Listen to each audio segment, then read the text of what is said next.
Thanks for tuning in today. If you are here, I'm sitting here with Geoffrey Odermatt, the one and only, with Frog's Floor Care. Did I say that right? Okay, I got it right. Awesome. So we're sitting here today. Today we're going to be talking about client perspective and vision. And I'm just so excited to once again be sitting down with someone who's very successful and can bring a lot of value to us. And so, Jeff, why don't you start off by telling us a little bit about what your business is and what do you guys do and what do you specialize in? Sure. Frog's Floor Care has been around since 1992. It was started by Ron Lockridge in Tampa. And I was fortunate enough to come on board with him nearly 16 years ago and learn the industry.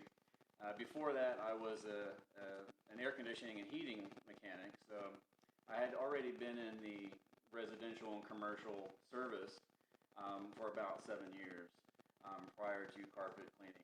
Okay. And like I said, I went to work for Ron Lockridge, and then it was a week into it that he made the comment that I should buy it and so he could retire, and he was near ready and wanted the break. And so it was just one of those things that was really cool to transition into something that was God ordained and meant to be. So I took him up on the offer and trained under him and learned the industry for a few months before taking it over. And that's been nearly 14 years, I think, in August. Wow. Will be 14 wow. years. Yeah, that's fantastic. There's not, I don't think, many business owners that want to train up their competition. So, I guess you kind of took it over, but right. But to pour their time into someone, that's fantastic. Yeah. So, where are you guys at? So you've been in business about 14 years, you said. Where are you guys at now? How's the business going for you guys? What do you? It's going great. There was a lot of learning curve at the beginning, obviously being in my late 20s and learning how to be a businessman and the new industry as well. It was a fun time, and it still is. So with that said, I've experienced a lot of roller coasters and ups and downs, a lot of good and bad, and so since then, it's been great. I love what I do. The relationship aspect that I have with my clients is a wonderful thing and something that I really cherish. And things are going great. We operate and service a pretty large area. Now based here in Lakeland, and but I still have a plethora of wonderful customers in the Hillsborough County area as well and beyond. So. Okay, so you're not just based. I mean, you are based here in Lakeland, but you do service outside of that. That's correct. Yeah, I basically try to say I service West Central Florida and the Tampa Bay area. So obviously Polk County, extend all the way over to Pinellas, and as far north as Brooksville and south as Sarasota. Fantastic. Yeah, that's fantastic. What would you say are like your next 3 to 5 year goals? What do you want to see for the business next 3 to 5 years? To be a household name. Awesome. No, I really just want to continue in the vein in which we have been going, which seems to be really specializing in cleaning. Okay. There's a lot of outfits and companies out there that do a vast variety of services. A lot of carpet cleaners start out and they eventually work themselves into like water damage, floods, fire, smoke, and that kind of thing. I've been able to maintain and hold the specialization of actually just cleaning floors. Awesome. I believe in doing a job and doing it very well, and concentrating on floor cleaning only has allowed me to really do that. And I'm nowhere near a master yet, but approaching several years in floor cleaning, I've learned a few tricks and I'm sure go with confidence. Yeah. I'm sure you've seen some dirt too. That's right. Lots of dirt, lots of things. Awesome. And obviously, being 14 years in, they say to become a master in anything is 10,000 hours. So I'm sure if you haven't exceeded that yet, you're getting very close. So getting there. Very humble, but I'm sure you're way above the competition. So that's awesome. But obviously, one of the things that I noticed about Geoffrey and his business was he does do a lot of customer focus work and updates to the business, and he's always trying to make the experience better for the client. And so, Geoffrey, why don't we kind of jump in the topic of client perspective and vision? What does that mean to you? What is that? Okay. It really comes from a root that happened to me in high school attending my church. It was a fairly large church, and my family had been there for years. So we should have been somewhat known in the church, but something happened to me walking in the hallway one day that caused me to learn how to be obvious and intentional.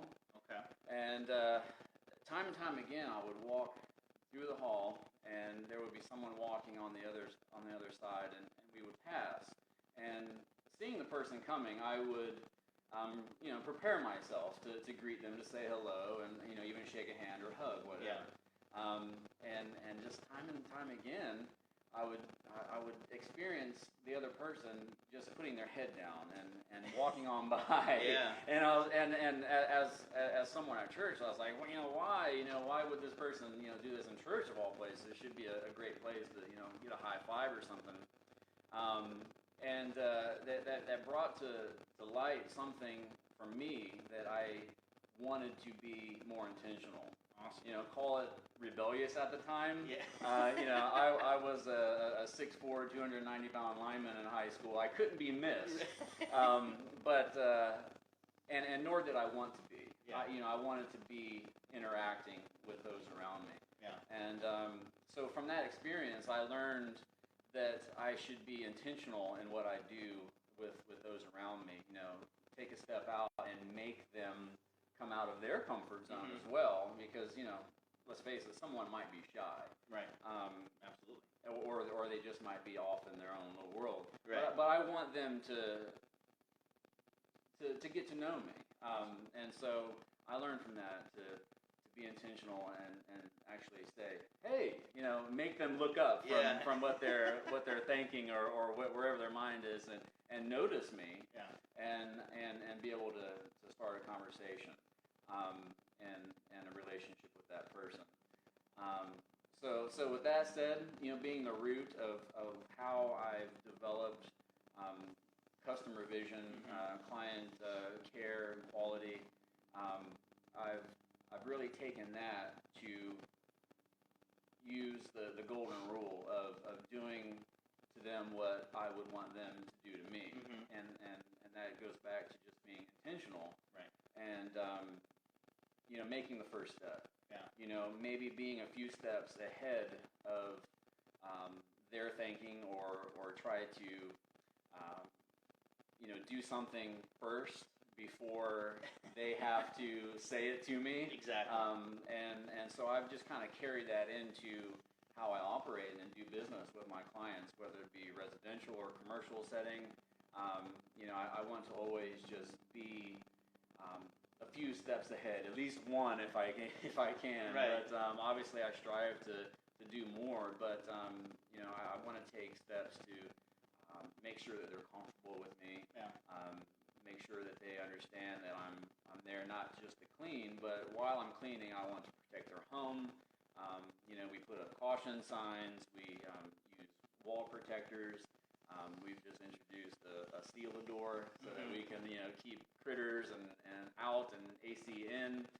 So it's always my intention to create things, to do things that set me apart. Yeah. And not just with my competition, but in their eyes as well, because I want them to have confidence in me while I'm working for them. Well, and I think that's huge. A word you used over and over really stuck out to me was intentional. And I think it's so important these days to be intentional with your clients. What kind of experience do you want your clients to have? What kind of memory do you want to instill in them? And Right. I think that's ultimately where you're going for. Like you said, it's not necessarily just with your competition, but you want them to remember you. You want to be memorable. You want to say, Right. hey, next time I need my floors cleaned, oh, what was that one company I used? Or let me just do a Google search real quick. Let me see. But you want to be like, no, Frogs, floor care is who I use, and they were awesome. Yeah. And so That's true. that's really cool. So you talked about some of the ways you've implemented that in your business. as far as the actual service goes. Tell us a little bit about some of those things that you use that, and why you implemented those things. So you talked about the door. I don't know what it's called. Seal-a-door. Seal-a-door. There you go. Seal-a-door. And some of those other things. So tell us why you've implemented those, and how they've helped the customer experience and made you more intentionally memorable. Oh gosh, I could, I'm nowhere near perfect, and I still make mistakes. I just had a recent one where I pushed the door open too hard, and they did not have a door stop, and it put this huge hole in the door from the doorknob, and I was like, got to watch out for that one. So I'm still learning, but there's been times where we decapitated flowers, in the flower bed. Good thing it was only flowers. It was only flowers. No pets, no children. Right. But that incident led me to use these ground stakes that we made. Yeah. And I put them at the corners, around the sidewalks, through flower beds if we have to go that route. And that way, when we do work and pull our hoses through, that it's rubbing against our ground stakes instead of going through the flower beds. There's times where we pull a hose through a house and we have to protect furniture. We work around a lot of antiques, a lot of vases, and so forth. So we use tools and implement these things to guard the house and protect their belongings, because it's just so important to put the client at ease. Yeah. That again, we're not there to just come in, clean, and make a dollar. Yeah. But while we're doing it, we're going to protect and maintain their property, to make that first a priority. Yeah. But also for them, like you said earlier, to help them remember. Yeah. Oh my goodness, these guys do this. My last carpet cleaner didn't do that. That's what I like to hear. Right. I want them to hear, I've never seen those before. I've never seen wall guards or a seal-a-door before. Yeah. So these are things that, are not necessarily unique to me, maybe, and they're available for all kinds of cleaners to use. It's just whether or not they want to take initiative and be intentional to grab these tools of the trade to make the experience better for the client. Yeah. And how have you seen your client base react to those types of things? Obviously, you made some mistakes, and we learn from those mistakes, right? Right. Geoffrey said, no one's perfect. But as long as you're learning and implementing new strategies and techniques to get better, and you're upfront with your clients, they're not going to mind as much. But how have you seen that the reaction from your clients, and how have you seen that improve, and how have you seen that being intentional about those things has helped your business? It has helped. For one, they call me back. Awesome. I've got customers that still hire me that were customers of the previous owner, and we're going back all the way '92. Wow. So I've seen kids be born, enter school. I've seen them be graduating from college and married. Yeah. I'm now cleaning for children of previous clients. Wow, that's awesome. So being intentional, making that extra step, will and has ensured that I have gained the trust of that family, their friends, and so that they can recommend. So yeah, I think that those implementations have definitely gone very far in gaining getting their trust and their confidence in me. Many of them, say, hey, there's a key hidden zone, here or there, and just let yourself in, I'll leave the check, and it's like, wow, that's a tremendous amount of trust and responsibility on my part, and it's something that I don't take for granted. Yeah. Now, had I gained that just by using these cool tools to protect a home, maybe that had something to do with it, but really what it comes down to primarily is the fact that it is me. It is my guys on site. It is our personality. It is our words and actions that have really gained their confidence and trust in us. And so it kind of sounds like, while those techniques and those strategies that you've updated and learned from over the years, they've helped, but ultimately this is keeping the perspective of the client, making that the vision of your company.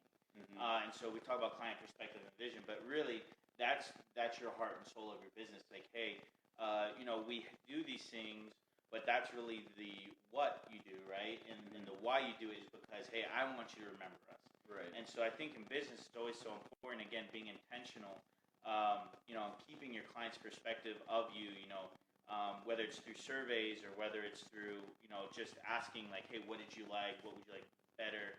What would you like to see change or anything like that? But keeping your client's perspective of you and making that the vision in any business can be really amazing. You can whatever you do, make sure that the way your clients view you, they view your product or your service, whatever you do, is the first and foremost thing, because word of mouth, honestly, is the best way. It is. And repeat business is the best way to grow a business. And so one thing you said, Geoffrey, is that, that's the vision of the guys that work with you as well, your employees. So how have you taken your vision, something that you believe in that is who you are, right? And you've either instilled or you've found employees that carry that same vision. How have you been able to do that? Okay. I try to really stress that we have to use that golden rule, that we have to do what we would want someone to do for us. Yeah. So we have to not only think about our position and our skill and what we are offering them, but also think about what the customer is expecting. Yeah.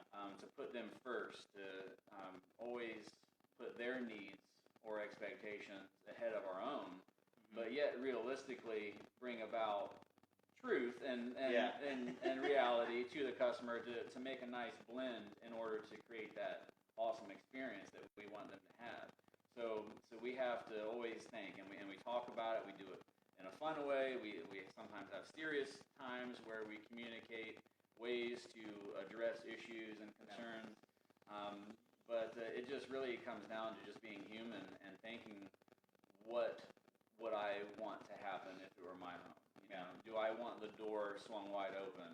Right. Do I want my car blocked? And so we have to, think about all these needs of the client while we're working in their home to make sure that we're there with minimal hiccups as possible. Yeah. Are you still, as far as business goes, are you still on the kind of the day-to-day job where you're working with you guys a lot hands-on? Or are you kind of more in a management position now where you have a crew that goes out? How's your business structured right now? Right now, I'm still on the majority of the jobs, especially here in Polk County. Yeah. My brother Jonathan is operating a truck out of Tampa for me. Okay. So, like I said, between he and I, we cover that broad area, and we're able to reach everybody. For those that are in Polk County, Eastern Hillsborough, I'm for the most part their guy. I'm on site still. Yeah. And so you're really able to hands-on with your guys, almost lead by example. And I say guys, but it can be guys and gals. Sure. But you can take your team and you can really show them and lead by example and show them, hey, look, this is what I say, but this is also what I do. How important would you say that is to lead by example? Because I'm sure even with your employees, you have to take that same stance. Like, hey, what is my employees' vision of myself? Because they're almost in a sense a client, right? Because you pay them obviously, but they come to you for that work. Right. And so you have to take their perspective. So how do you do that with your employees? Sure. Take the lead and really show them like, hey, this is truly who I am, what I believe, and what I want my company to stand for. Right. That's a great thing to ask, and it's something that I've been challenged with lately, because we are entering a growth period, and we've been blessed to have great customers that cause us to do that. So it has challenged me as an owner, as an operator, as a boss to people that rely on income. Yeah. So it is important to implement those things that create the environment in which they will want to take your ideas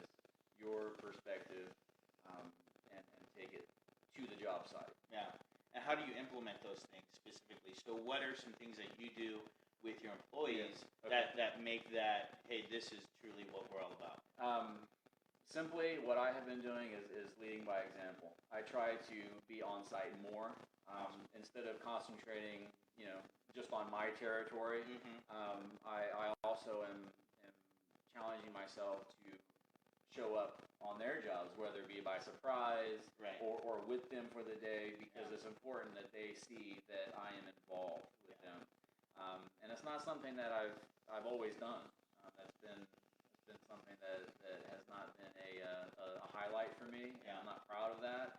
But hey, it's on track now to be something that I value and implement, to lead by example, to be on the job sites, let them know that I'm willing to still get in there and do some work with them. Exactly. And help out. And so obviously that comes from a place of caring. And so, I think that's what Geoffrey's pretty much talking about. You have to care about what you do. You have to be passionate about what you do. And, that's going to relate to your clients. It's going to relate to your employees. And really just taking that client perspective and making that your vision. Geoffrey, what other things have you really implemented in your business? So let's talk about when you talk about clients. When you're getting prospective clients, how do you kind of illustrate or explain that that's your vision to those prospective clients? Maybe someone who hasn't got your service yet, but they're calling and asking about it, or how do you demonstrate that that's what you're all about? And hey, maybe we do have the best price in town, or maybe we don't, but that's not the most important factor. Right. I think for me, it's gaining their trust and let them know that I'm there for them. Okay. Rather than come in hard with an aggressive sales pitch, I like to find out what their needs are. Do they have kids? Do they have pets? How often have they had it done in the past? What issues are they dealing with? So that way I know how to best handle their situation, because everybody's different. Right. Your house is different from someone else that might have kids. I know that you have dogs. Yeah. So and so I have to be able to be every man to all people, and put myself in their position so that I can best help them. And trust is a huge thing to gain in a relationship. And I think that's key that Geoffrey said he asked questions. People don't care how much you know until they know how much you care. And so when you're asking those questions, hey, what is your lifestyle like? Dogs, kids, how often do you have your floors cleaned? Have you had any bad experiences in the past? What would you like to see? Those types of things, people know that you care more so than just, hey, let me just come in again and clean your floors and be gone and make a quick buck. Right. And so, I think that's huge that you do that. That you ask those questions and that you relate that to clients. And I had another question, but I forgot. You forgot it. Well, while you think of that, in my industry specifically, and it goes for others as well. There's just this really dark stereotype. There's a lot of fly-by-night, moonlighting carpet cleaners out there that just are doing these crazy things to gain $1 on someone's property. And so there's just, it comes down back to that relationship, that trust, that you have to know what you're up against, which is some of these shady guys, because a lot of people hire them because it's budget friendly. Right. And I'm not saying that I'm not, but I'm certainly not a coupon clipper. And so there's this stereotype that I am up against, and that's part of the equation to find out. Have you used these guys? Right. Why do you think the spot's coming back? Let me tell you how it works. Did you hire one of those guys?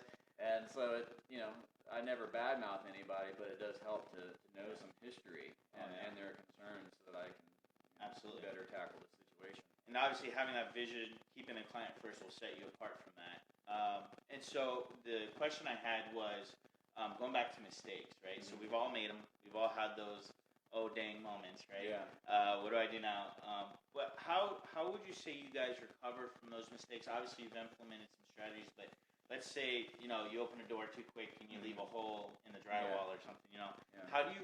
What is your vision or what is your process on recovering from those and continuing to build? Because I don't think people want to see a perfect business, but I think they want to see that they're being treated right. And so, hey, if there is a mistake, what are you going to do to fix it? What is your process in that fixing those mistakes and dealing with clients? What do you do that helps you continue that vision? You have to act on it. You have to admit it. You have to own it, and do something about it. There's no beating around the bush when it comes to taking responsibility. So when we have a policy that if something happens, whether great or big or small, no matter the value or the damage to the property, admit it. In particular, when I pushed the door into the wall, after I recovered from kicking myself, I immediately went to the homeowner. Yeah. And I said, Mr. Smith, I want you to come and check something out. I wanted you to see it. Right. I went until the end of the job and said, oh, hey, by the way. Right. No. I immediately wanted to let him know, because if I went upstairs and he came and saw that without me pointing it out, he may have thought I wasn't going to tell him. Right. That I could have passed the buck on him, and I could have said, oh, you guys did it. Right. No. I wanted to take responsibility and own what happened, and immediately offered him options for me to fix it or have someone come out. Yeah. And let him choose the route that he wanted to take. Yeah. But most importantly, acting on it right then and there to make sure that it's taken care of, not to beat around the bush or kick the can down the road, so to speak. Yeah. And I think that's huge, because that also shows the client that you are intentional about their well-being and giving them the best experience possible. Like I relate to myself. If that something like that happened to me, or when I've had services done in the past, and I've gone afterwards, and we've all been there. You notice something. Hey, maybe they get left. So many times, service people come to my house and leave my gate open and my back gate, and that's where I let my dogs out. And right. Hey, that's not very fun when I go chase them down. So definitely, hey, when you see a problem, acknowledging it, taking responsibility, and saying first thing like, hey, look, Mr. and Mrs. Client, this did happen, but I'm willing to fix it for you. I want you to have the best experience possible. How would you like to do that? I think that's huge, and there's that alone can really set you apart. There's not enough people out there, especially when you have, let's say, franchise businesses, and you've just got employees that are so disconnected from the vision of the corporation and the business. And they're just there to do a job. That I think that's really where that stems from a lot. But that can really take you apart. Or set you apart from everyone else. True. And so, awesome. Well, today we've kind of learned a lot. Just keeping your client perspective, the main focus being intentional about knowing what your clients want, asking them questions, making sure you're servicing them in the best way possible, taking responsibility for your business, for, again, your clients' needs, servicing those in the best way, and then, when there's issues, take responsibility for those, and, act on those and make sure that your clients' needs are being met. That's business 101, find a need and fill a need, but do more than fill it, exceed the expectations. So, right. What are some, just give us maybe like one or two real quick tips on floor care or something that we wouldn't know just by doing a Google search or something like that. What's one or two things we can know? Okay, well, for one thing, you got to call Frog's Floor Care to start with. There you go. There's a common question as to how often should we have our carpets cleaned. Okay. It's a tough one because every household is different. Some may have kids, some may have pets. Yeah. It might be just a couple or a single person living there. So really, it comes down to the traffic of the home. Yeah. I have some clients that I'm there, 3 or 4 times a year. Others maybe once a year. My purpose is to be there when they need me, not anytime before or after, but when.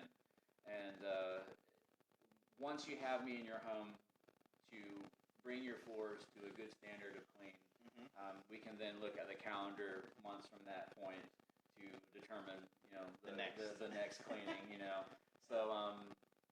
So that's definitely one of the number one questions. So there's not really a blanket. If people are curious, like, oh, how often should I have my floors cleaned? There's not a blanket statement. It's sit down with an expert.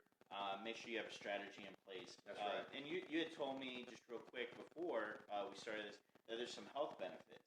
There is. Can you just tell us what a few of those are to having your floors clean? Because I don't think a lot of people. I mean, having your floors clean. They look nice, right? Keeps your feet cleaner.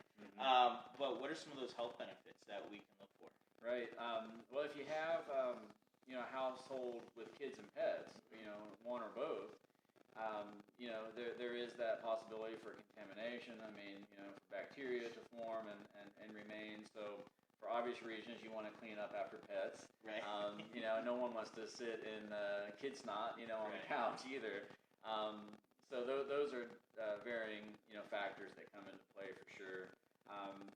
Another important aspect of carpet and floor cleaning is allergies. A lot of people suffer from allergies.